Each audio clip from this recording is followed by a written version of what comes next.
2014년에 개봉한 대한민국의 오컬트 미스테리 영화로 파묘라는 것이 굉장히 큰 인기를 끌었습니다. 이 파묘는 무덤을 파헤치고 시체를 꺼내는 것입니다. 주로 이장을 위해서 행하는 행위입니다. 영화 파묘는 이것을 모티브로 만든 영화입니다.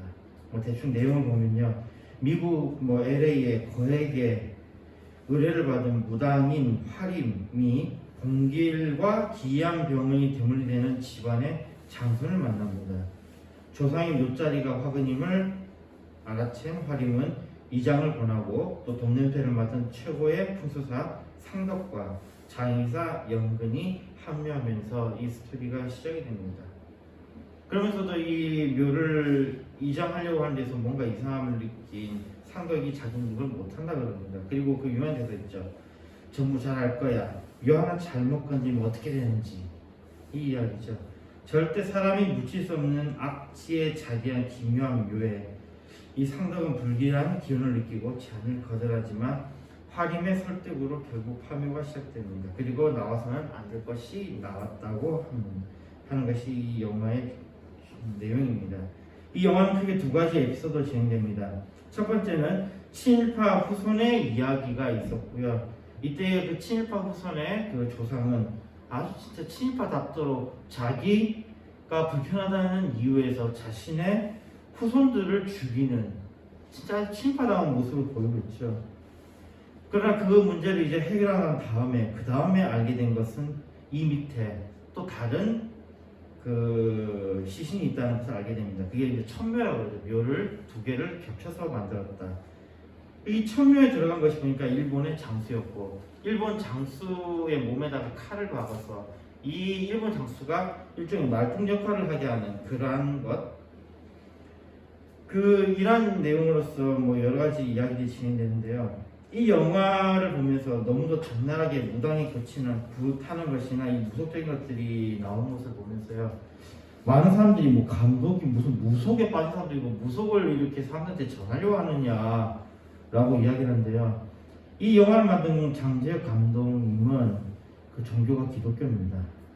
아주 신실한 기독교인으로서 잘 계시는 분이고요. 이분이 이 파묘를 만든 데에는 그 여러 가지 다른 의도가 있었다고 한다는 이야기가 있습니다. 일단은요, 영화에 나오는 사람들의 이름들을 아까 읽었던 사람들이 있죠. 화림, 동길, 상덕, 영근 전부 다 누구 이름이죠? 사람들이 잘 모르죠. 봉길 하면 모르겠는데 이봉길 하면 모르죠? 윤봉길 하면 어떻게 되죠? 윤봉길 누굽니까? 누군지 아시겠죠? 이 영화에 나오는 모든 사람들이 전부 다 독립운동가 이름입니다.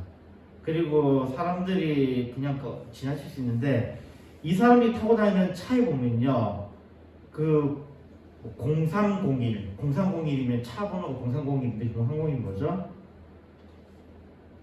3.1 만세 운동 때죠. 그 다음에 0815 뭡니까? 우리 해방. 그런 것들이 다 우리 박혀 있어요. 애당초 이 영화는 기독교인이 무속에 대해서 조롱하면서 만든 영화예요. 이게 모르시는 분들은 이게 무속에 관한 영화라고 생각할 수 있는데 그건 아니에요. 이게 그 주 대상이 됐던 것은요, 일본입니다. 일본이라는 나라가 어떤 나라냐면요, 일본이라고 하면 일본은 무속의 나라입니다. 무속의 나라. 일본 천황은 어떤 존재입니까? 천황은 바로 이 무속의 최고의 사제가 천황입니다. 일본의 신사가 그렇게 많은 이유는, 그리고 우리한테 그렇게 신사참배를 요구했던 이유는 이들의 천황을 기점으로 해가지고 이 종교단체가 실제적으로 일본을 지배하는 단체이기 때문이에요. 일본은 그냥 무속의 나라라고 해도 과언이 아닙니다. 일본 같은 경우는요, 일본에 태어난 모든 백성은 무속의 자녀입니다. 물론 여러 가지 다른 이야기를 할 수 있지만 일단은 그래요. 태어나면은 어디에 가서 신고식을 하냐면 신사에 가서 신고식을 합니다. 일본은 우리같이 백일과 돌 이런 게 없어요. 다만 태어나면요, 태어난 지 한 달에 되면은 오미야 마일이라고 하는 오미야 마일이, 그러니까 미야는 그 신사거든요. 그다음 마이리는 인사하다예요. 오미야 마이리 하니까 강보에 산 아기를 안고 신사참배를 합니다. 그리고 난 다음에 또 아이가 3살 때, 5살 때, 7살 때 신사참배를 합니다. 이거를 시치고상이라 그래요. 시치고상. 그러니까 시치 먼저 7, 고, 5, 상 3이죠. 시치고상. 그러니까 뭐 거꾸로 해놨네요. 7, 5, 3이라고 해서 시치고상이라 해가지고 이게 7살, 5살, 3살 먹은 아이를 데리고 신사에 참배함으로써 이들은 뭐 무병장수를 기원한다고 하지만 이게 바로 그들이 가지고 있는 일본에 뿌리 깊게 내려 있는 그들의 무속의 행태입니다. 그렇기 때문에요. 흥미로운 건요. 친일파, 우리나라의 친일파였던 사람들, 그리고 여전히 친일파였다가 또 친미파가 됐던 사람들, 우리나라를 팔아먹었던 내국놈들, 이들의 전부 공통점이 뭐냐면요. 이들은 알게 모르게 전부 무속에 굉장히 빠져 있다는 겁니다. 무속의 그 의미는 일본을 섬기겠다는 의미예요. 이 무속이라는 건요. 무속을 찾는 자 중에 친일파, 내국노가 많은 것이 바로 이러한 맥락입니다. 무속으로 다룬 것은 무속으로 판다라는 게 이 영화의 주제였던 것 같아요. 사자성어에는 그런 게 있잖아요. 이의제기라고 그러잖아요. 뭐뭐로서 뭐예요? 오랑캐로서 제2 오랑캐를 제어한다라는 거예요. 이런 것처럼 이런 거예요. 이 영화의 상당히 흥미로운 부분이 마지막 부분이죠. 그 2번째 에피소드 부분요. 이 일본의 그 오니가 나오잖아요. 오니. 일본의 그들이 가지고 있는 무속. 이 무속의 형태가 누구에게 파해집니까? 기껏 해봐야 아까 그 사람들 이름이 전부 다 누구 이름이라고 그랬죠? 독립운동가 이름이에요. 독립운동가들이 어떻게 해요? 사람이 지네들의 신을 어떻게 하는 거죠? 제거해버리는 게 이 영화의 큰 형태예요. 무슨 이야기냐면 그 일본에 대해서 니네들의 신은 한국의 인간에게도 멸망당하는 별거 아니라는 조롱을 나타내는 영화가 바로 이 파묘입니다. 이 파묘가 가지고 있는 의미가 이렇게 커요. 이렇게 이제 해석하시는 분이 있는데, 그러면 저는 어떠냐? 저는 개인적으로 일본을 정말로 좋아합니다. 우리가 일본에게 배울 것이 너무 많다고 여전히 생각하고 있고요. 그냥 이 이야기라는 것은 저렇게 해석하는 사람도 있다라는 이야기를 하는 겁니다. 근데 우리가 여기서 좀 포커스 맞춰볼 건요. 이 무속이라는 게 뭐냐 이거죠. 무속. 이게 속자가 붙으면 이거는 행위나 풍속이라는 의미입니다. 무속. 그래서 이거는 조금 수준이 낮은 거죠. 그게 무속이라고 그러는데, 그래서 이 무속에 있는 사람들은 자신을 무교라고 그래요. 무교. 이게 종교라고 보는 거죠. 종교라고. 그렇게 보려고 하지만 여전히 우리나라에는 무속이라는 단어를 사용합니다. 그리고 신기한 건요. 이 무교라는 이 단어를 사용한 게 목사님이 이 무교라는 단어를 사용하셨다. 처음에. 우리나라에서 처음으로 사용하셨더라고요. 어떤 목사님이. 근데 얘네들은 무교라고 하기에는 너무 천박하잖아요. 이게 어떤 거냐면요. 신과 인간을 잇는 존재를 무당이라고 합니다. 근데 우리나라 역사를 우리는 뭐라 그러냐면 신민사관에 찌들어 있다고 그러죠. 우리나라 역사의 틀을 놓았던 사람들이 대부분이 일본 경성제국대학 출신들, 지금의 서울대 출신들이고, 그 사람들이 서울대 교수들이 되면서 우리나라 역사의 틀을 놨는데, 이들이 가지고 있는 게 뭐냐면 바로 신민사관이에요. 자, 보세요. 왜 우리가 당군을 우리의 처음으로 받아야 되는 건지 저는 그 부분부터 이해가 안 갑니다. 당군의 원래 의미가 뭔지 아세요? 옛날에 우리가 그 인간과 신을 잇는 존재를 무당이라고 했어요. 우리는 무당이라고, 지금은 무당이라 이름하죠. 또 다른 말이 뭐냐면 당군입니다. 당군. 또는 여기서 나오는 게 단골이라는 게 있죠. 단골. 또 몽골어로는 탱그리라는 말이 있고요. 이 단골이라고 하는 거는 또 다르게는 이렇게 보더라고요. 좀 구분을 해서 마을의 성황당이나 영신당은 관리하는 무당이고, 이들은 무당도 크게 두 가지 종류를 나누잖아요. 강신무와 세습무로 나누는데, 강신무는 신이 임함으로 인해서 무당의 역할을 하는 사람, 세습무는 원래 그 집안이 대대로 무당인 집안을 세습무라고 그러죠. 이 당군이라고 하는 것은 바로 이 세습무에 해당하는 겁니다. 우리가 왜 당군을 우리의 역사를 잡는지 솔직히 저는 그 부분에서도 이해가 안 가요. 근데 재밌는 건요, 우리나라 말 속에 이 무당들의 이야기가 너무 많이 섞여 있어요. 예를 들어서 우리 단골 하잖아요. 아까 단골 이야기 했었죠. 이 단골무와 일정한 무속적 관계를 맺는 신도도 역시 뭐라 불렀냐면 단골이라고 했어요. 이 무당과 계속해서 관계를 맺고 있는 사람을 단골이라고 했거든요. 그러니까 일정한 단일 거래 관계를 가지는 관계를 단골 손님이라고 했고, 또 그 집을 단골집이라고 했어요. 그러니까 우리가 단골집이라고 하는 그 이야기가 뭐냐? 단골집이라는 게 무당과 무당의 연결인 거예요. 무당과 무당의 연결. 무당과 또 그의 손님과의 연결. 이게 단골입니다. 우리나라 말에 단골이라는 표현이 이 무속과 연관되어 있는 게 너무 좀 그렇지 않습니까? 근데 그 말고 우리나라 말에는요, 너무 많이 무속과 연관되어 있어요. 우리가 신난다. 뭐죠? 다른 말로 신명난다. 뭐죠? 접신의 단계예요. 신과 어울렸을 때에 이제 더 이상의 내가 중심이 되는 게 아니고 신이 나를 움직임으로 인해서 내가 거기서 뛰놀고 춤추하는 거예요.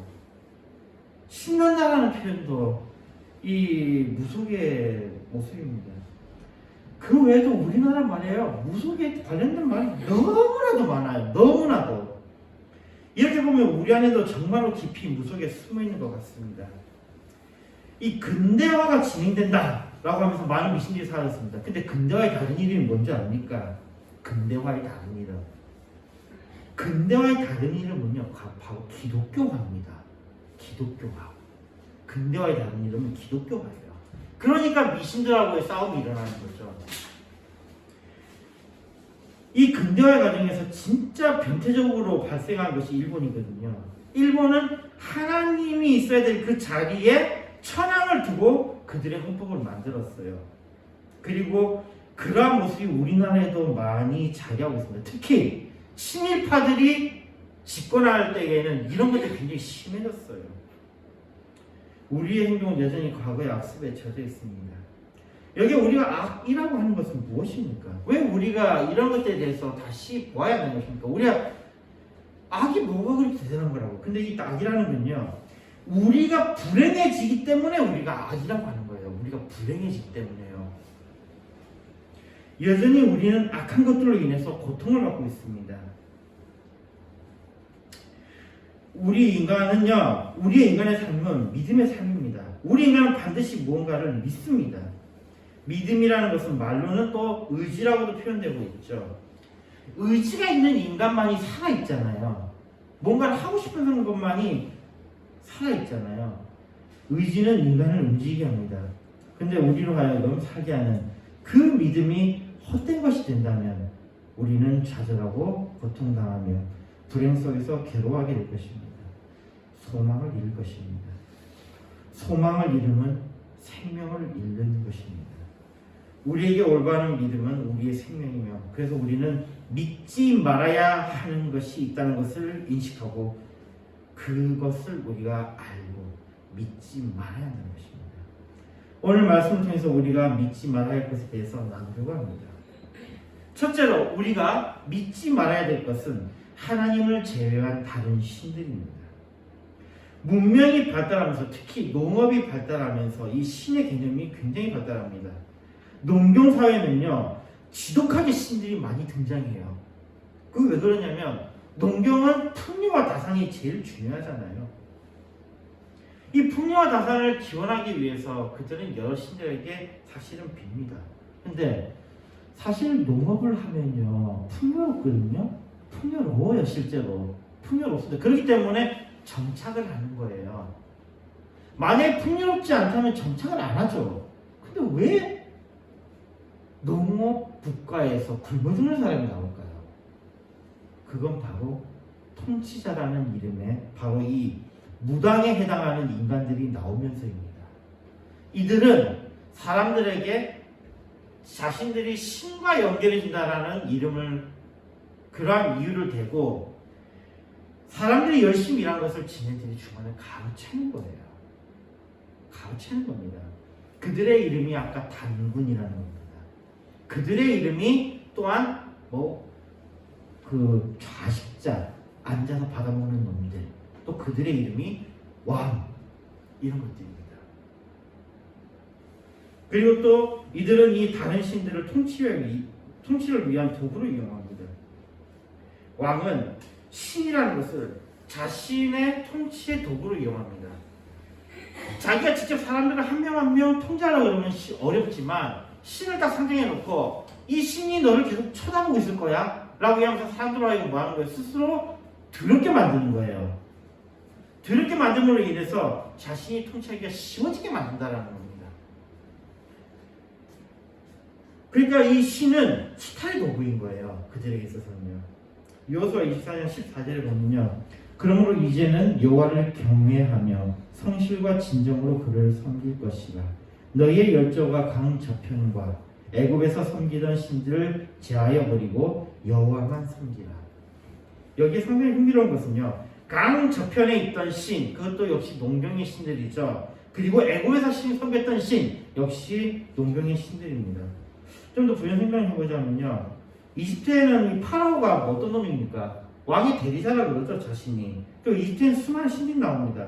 뭐 대표적인 게 게부 같은 경우에는 대지의 신, 땅의 신이라고 그러죠. 이 게부가 또 재밌는 거는 저기 헬라인들에게 있어서 땅, 가이아라고 그러잖아요. 가이아 또 다른 말로 게라고 그러거든요. 같은 거 같아요.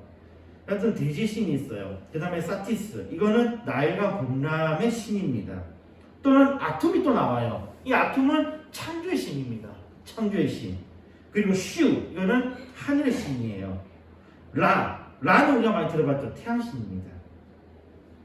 그리고 우리가 잘 알다시피 강 저편에 섬기던 신, 뭐예요? 바알, 아세라, 이런 것들이에요. 여기에 공통점이 있죠. 다른 나라의 신들은 다 어때요? 신이 많아요. 다 신이에요, 다 신. 근데 이스라엘 백성들은 뭐예요? 오직 여호와를 경외하라. 오직 여호와만 섬기라. 일신입니다. 아주 독특한 거예요. 이게 굉장히 독특한 겁니다. 왜 독특하냐면요. 자, 보세요. 아까 신이 무슨 역할을 한다고 그랬죠?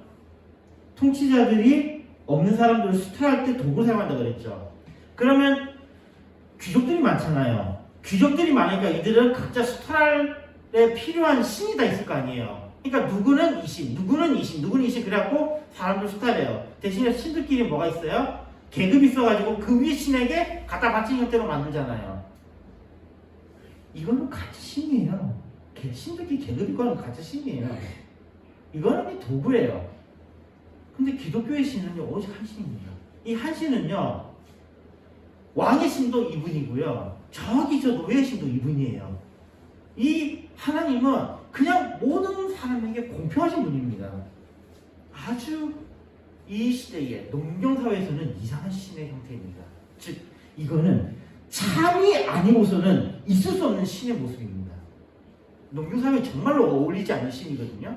농경사회에 접은 사람이 유일신 섬긴다고요? 있을 수 없는 일이에요. 근데 유일신 섬겨요. 참이 아니고서는 있을 수 없는 일입니다. 이건 진짜 그래요. 그 다음에 또 이거 봅시다. 우리 공자라는 사람 잘 알죠? 이 공자가 어떤 사람이냐면요, 뭐 유교의 최고의 이 대단한 유교를 창시한 사람 뭐 이렇게 알려져 있잖아요. 근데 유교는요, 무속의 다른 버전입니다. 이 공자를 좀 객관적으로 연구하는 사람들의 이야기를 보니까요, 이 공자가 뭐 하는 사람이었냐면요, 이 공자는 전문적으로 제사를 지내는 사람이었어요. 제사를 지내준 사람입니다. 즉 자신이, 이 공자가 무당의 자손이고요, 자신이 무당의 역할을 계속 했던 거예요. 그러므로 해서 돈을 벌던 사람입니다. 이 공자라는 사람은요, 이 제사를 발달시켜서 사람들에게 공포로 돈과 재물을 탈취하던 사람, 그 사람이 공자예요. 공자는 무당으로서 제사로 벌어먹던 사람이고요. 그러다 보니까 이 공자의 유교를 받아들인 놈들은 전부 다 제사에 목을 매는 거예요. 근데 이 공자 입장에서 자기가 제사로 돈 벌어먹고 사는 거니까 우리를 치면 이제 구수로 돈 벌어먹고 사는 사람이니까 어떻게 하는 거예요? 계속해서 구수하게 만드는 이론을 계속 만들어내는 거예요. 그게 제자들도 마찬가지고요. 그래서 이들이 사용하는 그 글자가 한자잖아요. 한자 딱 보면 한자가 전부 이 무속과 연관이 되어 있어요. 이 한자에 보면요, 우리가 제일 대표적인 게 입구자 쓰잖아요. 입구자요.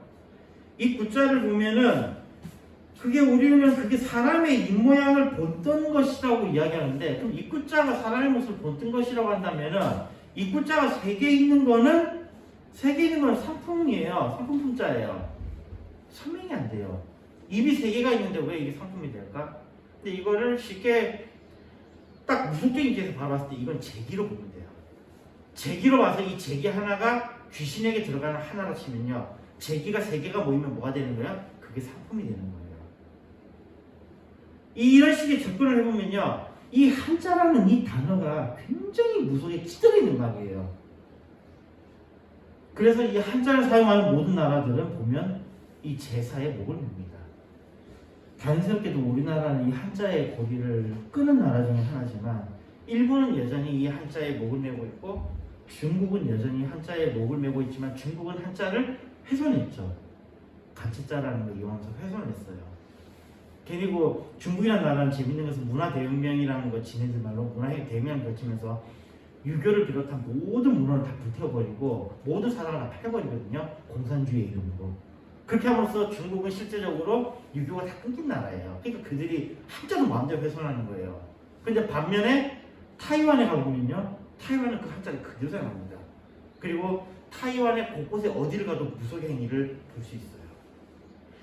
모든 무속을 하는 것들 보면 다 한자를 써놨습니다.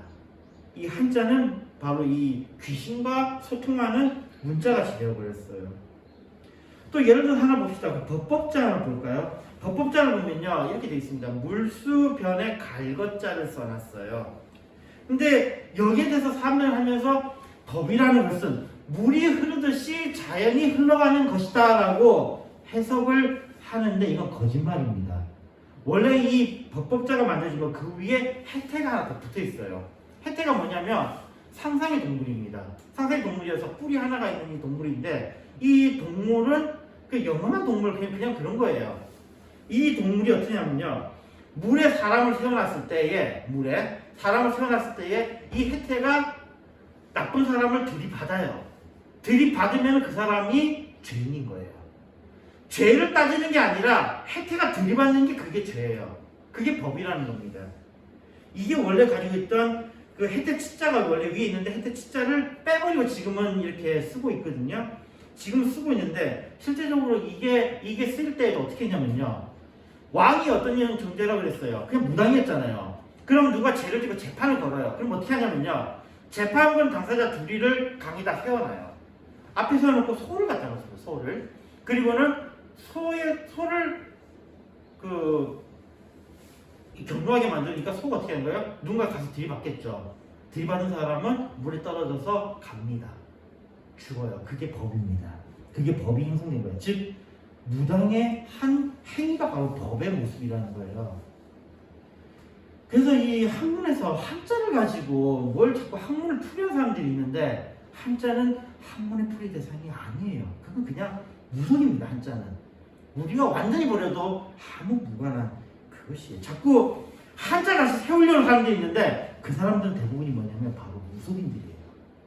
무속인들이 한자를 다시 세우려고 하는 거예요. 자, 이렇게 봤을 때 또 그럼 농경 사회가 이렇게 심각하게 미신이 심하냐 했는데, 그건 또 아니에요. 요나 1장 7절에 보면요, 그 사공이 두려워하여 각각 자기의 신을 부르고 또 배를 가볍게 하려고 그 가운데 물건을 바다에 던지니라. 그러나 요나는 배 밑층에 내려가서 누워 깊이 잠이 있는지라. 여기 보면 요나가 하나님을 피해서 도망갈 때에 풍랑이 일어나죠. 그때 이 뱃사람들은요, 그냥 영문을 몰라야 맞는데 어떻게 하죠? 그들의 신이 놓였다고 생각하고 재물을 바치려고 했다는 거예요. 하나님께서는요, 바로 이러한 사람들의 마음조차도, 이러한 사람들의 풍습조차도 이용하셔서 요나를 바다에 던지게 만드셨습니다. 하나님께서 이것마저도 이용하셨다라는 거예요. 뱃사람들의 그 바다에 대한 이 두려움은 정말 어마어마하죠. 정말 어마어마합니다. 우리가 가지고 있는 그 이야기 속에서 심청전 이야기가 있잖아요. 그 공양미 상배 속에 팔려가는 그리고 바다에 제물로 던져지는 그 모습이 나오잖아요. 어디를 가도 이 미신의 모습은 볼 수 있습니다. 우상 숭배는 모든 사회에서 나타나는 현상입니다. 그러나 아까도 말씀드렸듯이 우리가 믿을 분은 오직 한 분입니다. 호세아 13장 4절입니다. 그러나 내가 애굽 땅에서 나옴으로부터 나는 내 하나님 여호와라. 나밖에 내가 다른 신을 알지 말 것이라. 나 외에는 구원자가 없느니라. 하나님은 오직 여호와 하나님만을 섬기라고 말씀하십니다. 우리가 역사 속에 알듯이 313년 로마의 황제 콘스탄티누스가 밀라노 침령을 발표하고 이후로는 기독교는 로마의 힘을 등에 입게 됩니다. 그러므로 인해서 유럽의 기독교가 퍼집니다.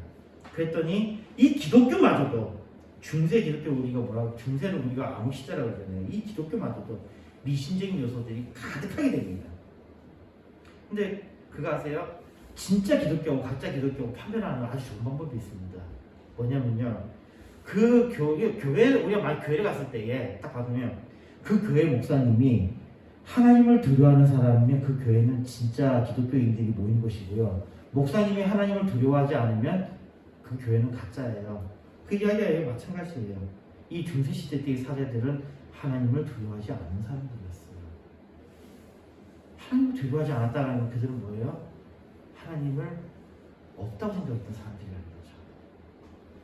실제적으로도요, 많은 그 종교 지도자들을 제가 만나본 들 가운데요, 지네가 믿고 있는 그 신이 있다고 믿는 사람들이 거의 없었습니다. 아주 흥미로웠어요. 어느 종교에 가도 그랬던 것 같아요. 사제가 믿지 않은 사실은 가짜입니다. 두 번째로는 우리가 믿지 말아야 될 것은 인간입니다. 타락한 기독교에 대한 반발로 1517년에 마르틴 루터의 불시목에도 반박문이 있었고요. 오직 믿음으로 구원을 얻는다라는 성경의 가르침으로 돌아갑니다. 그러나 이런 흐름이 하나 있었던 반면에 또 하나의 흐름은 르네상스라는 운동으로 또 이 흐름이 옮겨갑니다. 이 르네상스에는요, 인간에 대한 믿음이 최고조에 달합니다. 이때 철학과 인문학이 엄청나게 발전하죠. 이 철학과 인문학의 발전은 르네상스니까 돌아가자잖아요. 다시 부활, 돌아가자라는 의미인데 어디로 돌아가자니까 그리스의 인문학으로 다시 돌아가자라는 것이 이들이 생각했습니다. 그리고 굉장히 큰 무리들이 이 학문에 이렇게 기여를 했고 철학이 굉장히 융성합니다. 잠언 3장 5절에 말씀합니다. 너는 마음을 다해 여호와를 의뢰하고 내 명철을 의지하지 말라. 이 명철이 철학이죠. 이 철학의 오만함은 인간의 가장 더러운 것을 덮어버립니다. 그러다가 서로가 가장 잔혹하게 죽이는 전쟁의 모습을 보이고 사람들은 이것을 경험하게 됩니다. 그러고 난 다음에 사람들은 인간에 대한 신뢰를 더 이상 하지 않게 됩니다. 그런 가운데 또 발달한 것은 과학입니다. 우리가 세 번째로 믿지 말아야 될 것은 바로 과학이라는 겁니다. 이 과학의 발전은 사실은 누가 이끌었냐면 왕이 이끌었어요. 왜 왕이 과학을 이끌었을까요? 그 이전에는 어땠죠? 종교인들이 힘을 가졌습니다. 그럼 종교로부터 자유로워지기 위해서 새로운 생각 사상이 필요했던 거예요. 그 새로운 사상으로 등장한 것이 바로 새로운 믿음으로 등장한 것이 바로 과학입니다. 종교로부터의 권력을 다시 빼앗기 위해서 왕이 이것을 권장했고요. 그러다 보니까 가장 강력했던 왕의 나라로 발달했던 나라 중 하나인 영국이 바로 이 과학에서는 앞서가죠. 이 영국의 나라 참 부러운 게요. 우리가 알고 있는 수많은 과학자들이 이 시대 때에 거의 비슷한 시대 때에 다 살았다라는 거예요. 우리가 알다시피 그 유명한 뉴턴이라는 사람, 다윈이라는 사람, 마이클 패러데이, 제임스 클러스 맥스웰 이런 유명한 이 과학자들이 이 영국에 굉장히 여기서 활발한 활동을 했었고요. 심지어는 저쪽에 다른 지역에 있던 과학자들도 영국에 와서 상당히 큰 감명을 받습니다. 대표적인 게 뭐냐면요. 아이작 뉴턴이 어디에 지금 묻혀 있는지 아세요? 아이작 뉴턴이 지금 현재 영국에도 어디에 묻혀 있냐면 웨스트민스터 사원에 묻혀 있습니다. 근데 이 웨스트민스터 사원에는요, 왕이 묻히는 곳이거든요. 왕이 묻히는 곳인데 과학자가 거기에 묻혀 있어요. 그리고 최근에도 또 한 사람 웨스트민스터 사원에 묻혔죠. 최근에 유명한 과학자 스티븐 호킹이 거기에 묻혔습니다. 타 지역에서, 타 유럽에서 이 영국에 와서 이걸 봤어요. 과학자가 왕의 무덤에 묻히네? 영국을 얼마나 그들이 부러워 했을까요? 그 덕분에 영국은 해가 지지 않는 나라로 전 세계로 포용할 수 있는 힘을 갖게 됩니다. 그런데 우리가 알고 있습니다. 이 과학과 인문학이 발전하면서 최고의 정점에 올라갔을 때 무슨 일이 일어났죠? 세계대전이 일어났습니다. 세계대전이 있고 과학이 최고로 발전했을 때 뭐가 있었죠? 원자폭탄이 만들어지고 인간에 대한 대량 학살이 일어났습니다. 이들은 이제서야 깨닫습니다. 아, 과학이 전부는 아니었구나. 과학은 그냥 신앙일 뿐입니다. 그리고 난 다음에 그들은 또 다시 옮겨간 것이 뭐냐면 시스템입니다. 왜 우리도 요즘 그 이야기할 때 많이 나오잖아요. 시스템을 강조하는 이야기 많이 해요. 뭐 당장에 선거에서만 해도 시스템 공천 이런 거 이야기하잖아요. 시스템 관련 이야기입니다. 자, 오늘 본문 말씀 보면요. 고린도후서 1장 9절에 보니까 우리 마음에 사형 선고를 받은 줄 알았으니 이는 우리로 자기를 의뢰하지 말고 오직 죽은 자를 다시 살리시는 하나님만 의뢰하게 하십니다 라고 말씀하고 있습니다. 이 부분에 대해서 많은 논란이 있어요. 일단 우리가 8절을 보니까요. 형제들아 우리가 아시아에서 당한 환난을 너희가 알지 못하기를 원치 아니하노니 힘에 지나도록 심한 고생을 받아 살 수만까지 끊어지고 하는 거 보니까 이 글을 썼던 저자 바울과 또 바울의 그 동료들이겠죠. 이들이 어떤 고난을 당했는가 이런 이야기를 생각해 볼 수 있습니다. 그럼에도 불구하고 이 부분이 여전히 많은 논란 가운데 있어요. 특히 여기 보니까 사형 선고라는 표현을 쓰고 있는데요. 이 사형 선고가 그리스어로는 아포크리마토 타나투예요. 아포크리마토 타나투. 즉 뭐냐면 이거는 재판에서 사용되어진 진짜 사형 선고라는 단어입니다. 재판상에서 사용되는 아포크리마토 타나투.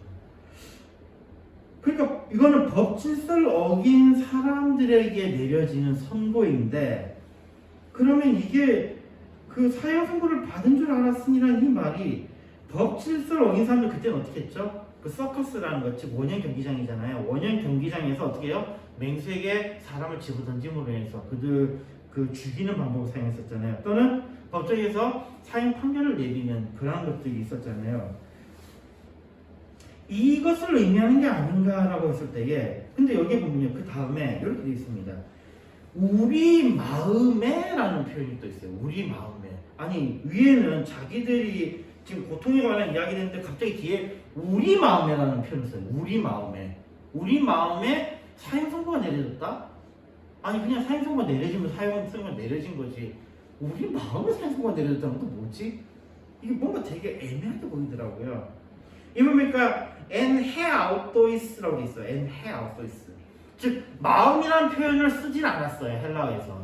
헬라어에서는 en he autois라고 마음이라는 표현을 쓰지 않았거든요. 마음이라는 표현을 쓰지 않고 n이니까 뭐뭐 in으로서 우리가 이제 영어에서 in에 해당하는 거니까 뭐뭐 안에. 그럼 자신 안에라고 쓸 수 있지만 n이 또 가지고 있는 의미가 자신에게라는 표현도 쓸 수 있거든요. 우리에게는요.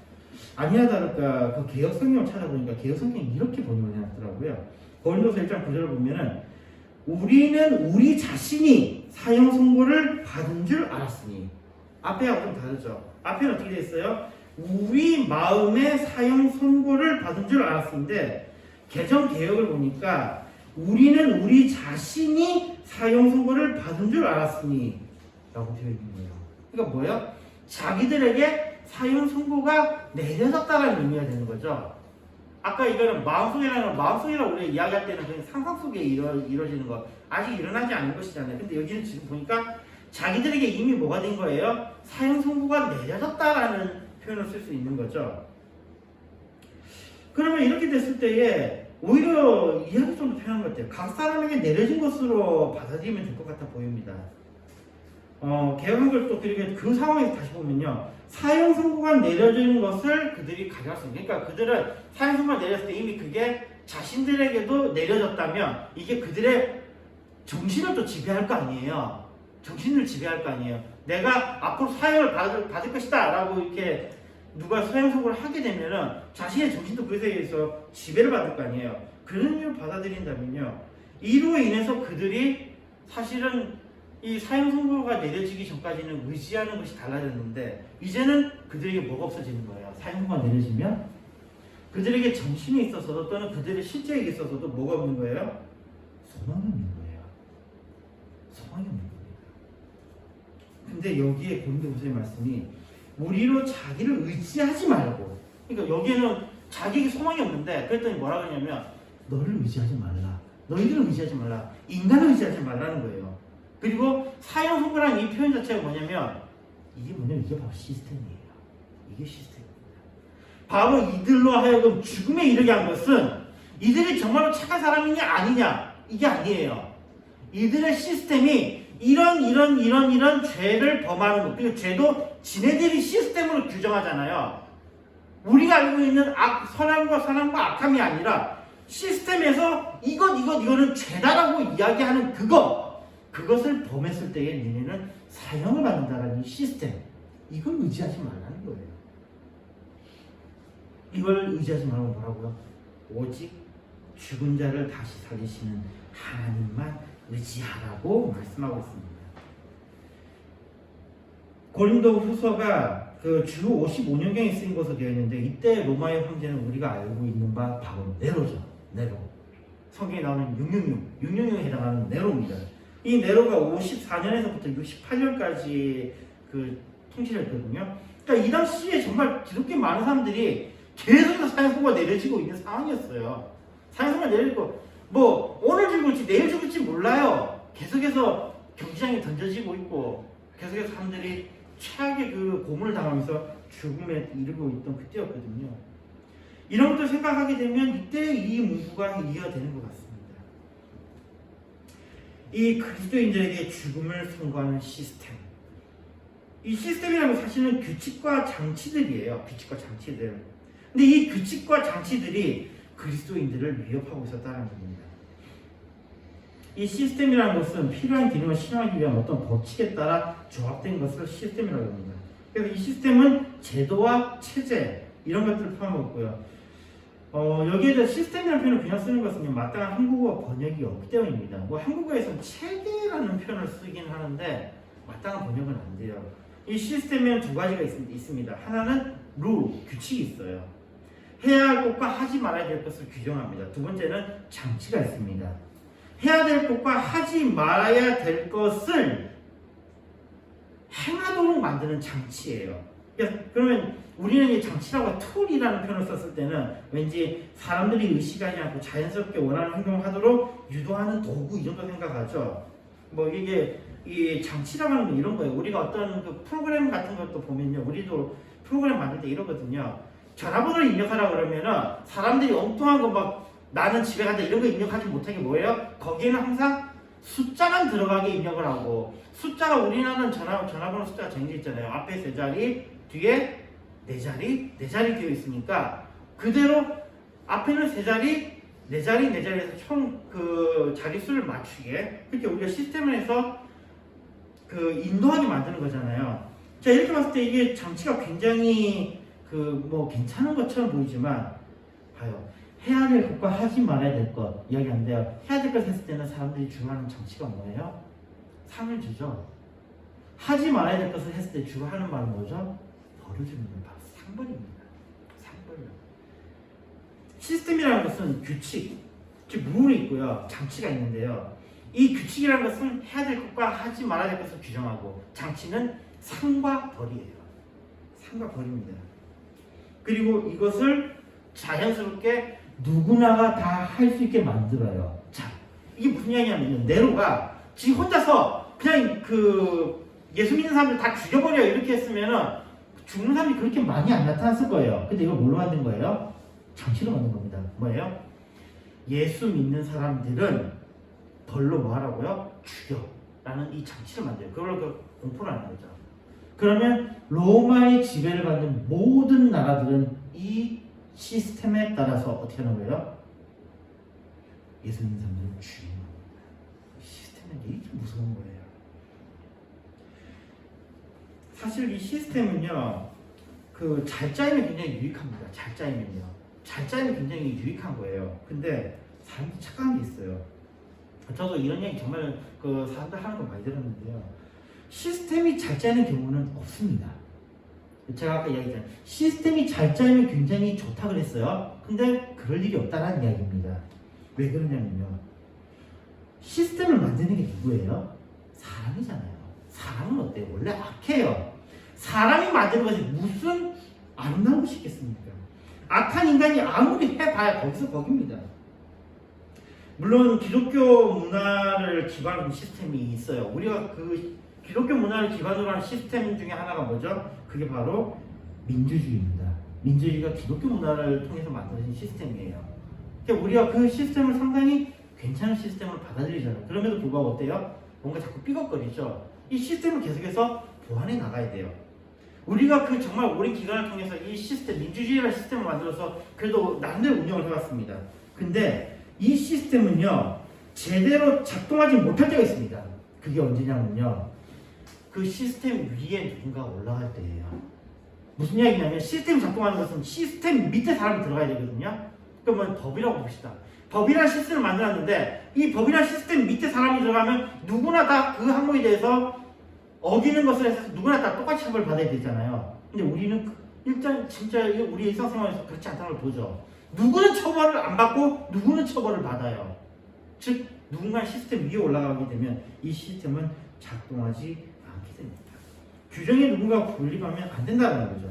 사무엘상 15장 22절을 보면요, 사무엘이 가로되 여호와께 번제와 다른 제사를 그 목소리 순종하는 것을 좋아하심 같이 좋아하시겠나이까. 순종이 제사보다 낫고 듣는 것이 수양의 기름보다 나으니라고 되어 있습니다. 여기 보면요, 하나님의 뜻이 사울왕에 의해서 작동되지 않는 게 여기 보이는 거예요. 이 제사라는 것은 우리가 왜 만든 겁니까? 우리가 하나님을 더 잘 섬기기 위해서 만든 게 제사잖아요. 근데 이 제사를 지내는 것이 중요합니까? 아니면 이것이 이루어지게 하는 기본적인 것, 하나님께서 뭘 원하시기 때문에 우리 제사를 하게 하셨죠? 우리에게 순종하라고 제사라는 거잖아요. 순종하라고요. 근데 순종하지 않고 제사하는 게 중요한 겁니까? 하나님의 뜻이 사울에 의해서 작동하지 않게 됩니다. 이 거룩한 제사가 사울의 악한 의지로 인해서 망가진 겁니다. 좋은 제도가 우리를 행복으로 이끌 것이라는 믿음은 헛된 것입니다. 그러게 우리가 단순하게, 사울도 아마 굉장히 나이가 생겼던 게 제사만 지내면 하나님 좋아하시지 않을까? 아니에요. 그게 아니라는 겁니다. 많은 사람들이 우리가 예배만 드리면 하나님께 좋아하죠. 아니라니까요.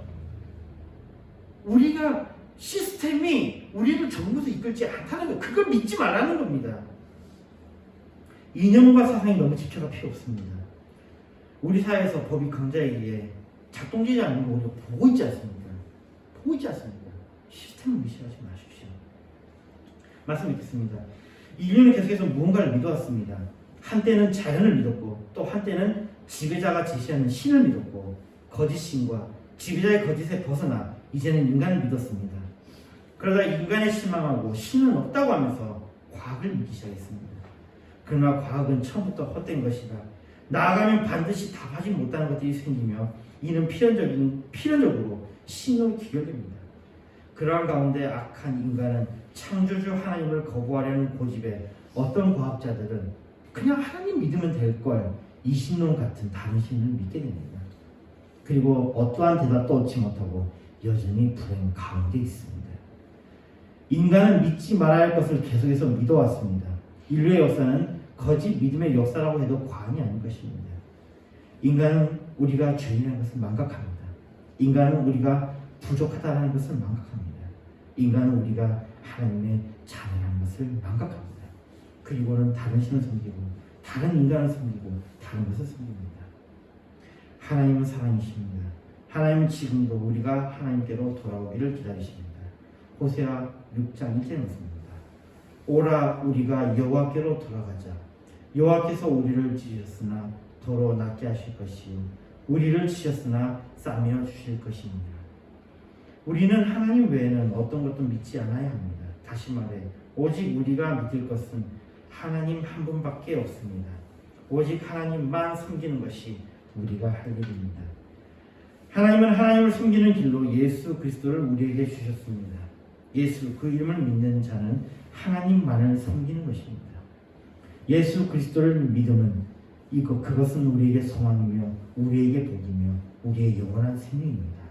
환난 중에 오직 주님께 구합시다. 시험 가운데 오직 주님을 찾으시다.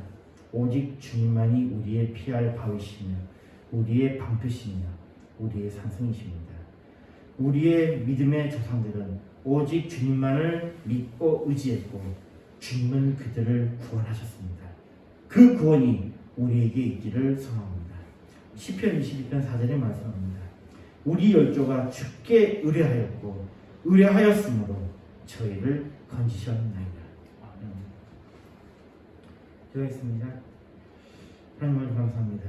우리가 믿지 말아야 될 것을 더 이상 의지하지 않게 하시고 오직 하나님만을 신뢰하며 하나님만을 믿게 하여 주시옵소서. 예수님을 드리겠습니다. 찬송가 404장 부르면서 준비하시는 분만 보겠습니다.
기도하겠습니다. 범사에 감사합니다. 주님께서 감사하겠습니다. 아무리 주를 찬양하는 고안하리라 꽃으로 되고 오리로 주님 찬양합니다. 감사합니다.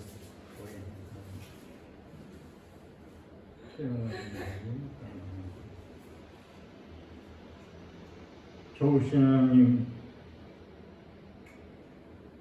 사는 길을 주셨고 우리에게 하나님은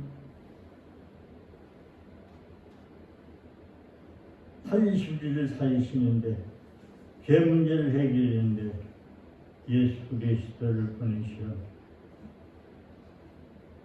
그 예수 그리스도께서 죄 문제를 다 해결하시고 누구든지 예수를 구주로 믿으면 구원받는다고 하는 이 놀라운 사실을 다시 한번 분명하게 말씀을 통해서 알게 하심을 감사합니다. 정말 우리가 사는 길은 오직 하나님만을 믿고 하나님만을 의지하고 하나님 앞에 모든 것을 맡기는 저를 될 수 있도록 그 길이 바로 예수를 구주로 믿는 믿음 안에서 사는 믿음인 줄 믿습니다. 감사합니다. 영광 받으시옵소서. 이 귀한 사실을 다시 한번 저들에게 알게 하시고 또 메시지를 통해서 전하해 주심을 감사합니다. 이 시간에 귀한 예물을 드렸습니다. 감사함으로 주의함으로 드린 손길에 우리 하나님 축복해 주시고 아버지 이 땅 위에서 정말 믿음의 생활, 주의 사람으로서 살아드리기 부족한 믿도록 물질로도 풍족하게 하여 주옵소서. 이 예물이 쓰여진 곳에 하나님 나라 확장되게 하시고, 이 물질이 쓰여진 곳에 삶 살리고 영혼 살리고 생명 살리는 데 사용되는 예물이 되도록 이 예물을 관리하는 자들의 손길을 주님이 주장하여 주옵소서. 예수님의 이름으로 기도드리옵나이다. 아멘.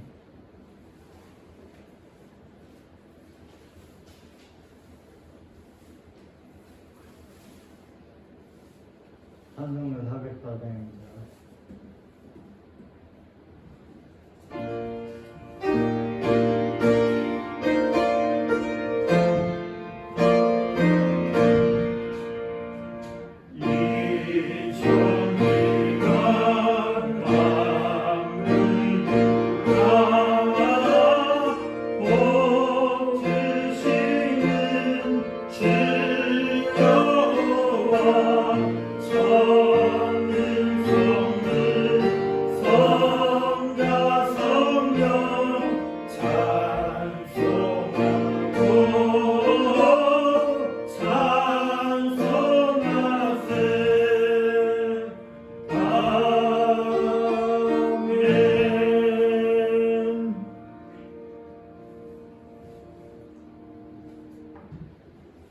우리 구주 예수 그리스도의 은혜와 그 크신 하나님의 사랑과 성령님의 교통하심이 오늘 예배드린 모임께 사는 성도들 머리 위에와 가정 위에와 하는 일이 전 세계 예수 믿고 하나님 앞에 예배드린 자들 머리 위에와 가정 위에와 하는 일이 앞으로 전도받아서 구원받을 자들 머리 위에와 가정 위에 하는 일에 예부터 영원토록 항상 함께 있을지어다. 아멘.